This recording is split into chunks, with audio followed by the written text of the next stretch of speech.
Hello everyone, this is Dimensions End Transcendence Reprise, stage 10. First things first, there is one mechanic missing on this stage.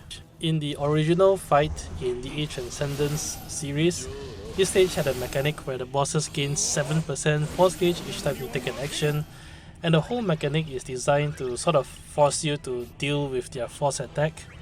Funnily enough, in the fight description in-game in the Reprise series, the 7% force gain is still mentioned inside there, but as you can see, it is very obviously not present. So I'm not sure whether it was intentionally patched out and they just forgot to remove the in-game description, or this is a bug that existed once they made the Reprise stage. Either way, since the bosses gain force extremely slow on this stage, this fight is actually extremely easy. And because of that, here I'll show you a quick and easy way to utterly delete all 3 waves very quickly. The entire fight takes just about 7 minutes, and out of that, about half of it is actually setting up to hit your force time. Of the 3 party members that I use, 2 are synergy, so only Penelo will get locked out. And honestly, you might as well just use Penelo here. I don't think you will be using her in the other stages. You can actually even use Hope over Penelo, but I was thinking there's really no merit in doing so. Might as well just use Penelo and get full use out of her here. As for Auron and Dorgann, you don't truly need their BTs. I don't actually have Auron BT, but I do have Dorgann's, and I did use Dorgann's, but I'm fairly sure you can make do without. You do not need to remove any passives or any skills from anyone, even though on this run in particular I did actually remove speed passives. But I did try the run with everything equipped, including Auron's EX, and it made absolutely no difference, so just leave everything on. The only requirement in starting turn order is Penelo acting last, that's it. Doesn't matter whether Auron or Dorgann starts first. Also, I did have the U2 crystal passives on everyone, but you do not need it. If you don't have the U2 crystal passive, the important ability that you need to use at the start is to have Auron use LD to get his LD buff up, and Dorgann using BT+. If you do have the additional turns, then obviously you can fit in additional attacks, but everything else is really just optional.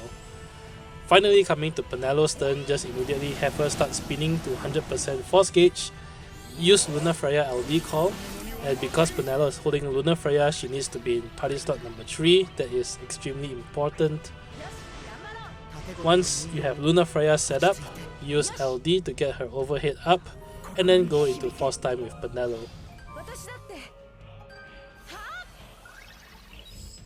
Now that I'm in Penelo's force time, the first thing you should do is use her S2 region waltz, because you do need to refresh her Brave region buff.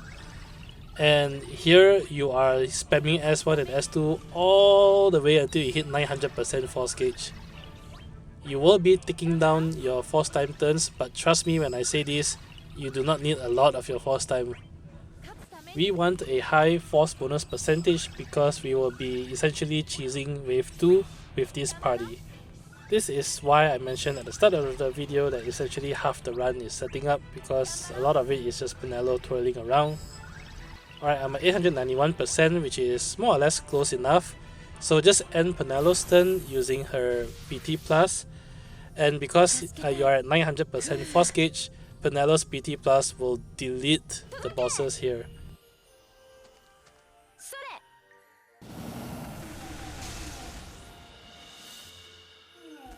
Boom, bosses deleted. So coming to wave 2, what you want is to reset wave 2 until either Dorgann or Auron X first. Either one is fine. And yes, I did reset a few times in wave 2 to get this, but it shouldn't take too many tries because Penelo is naturally a slow character. The only thing you need to do in wave 2 is to use either Dorgann or Auron's force attack. That's it. And because both of them are buffed with quick prayer, this attack doesn't even increase the turn count. This is where the cheese comes in. Firstly, the force attack does a lot of damage because we're at 900% force gauge. And as you can see right here, when you attack the bosses, they will do counter flatten. Auron will always take that attack because even if Dorgann is the one that does the force attack, Auron will cover and Auron will counter.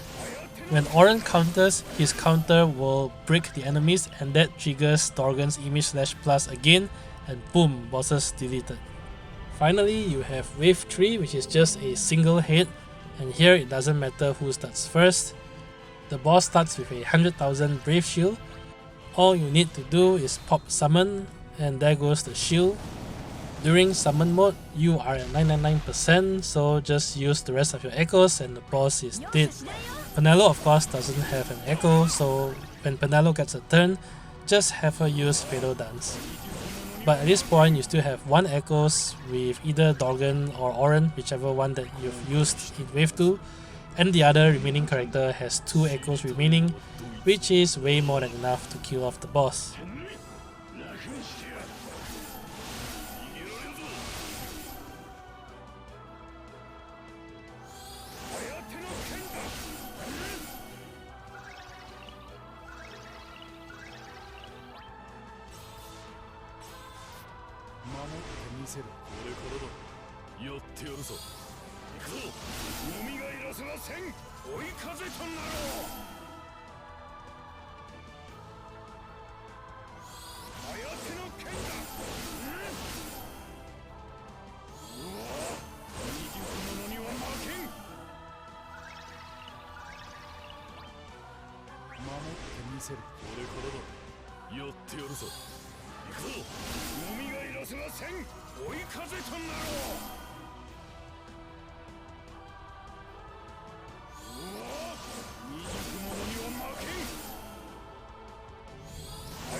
And boom, bosses deleted.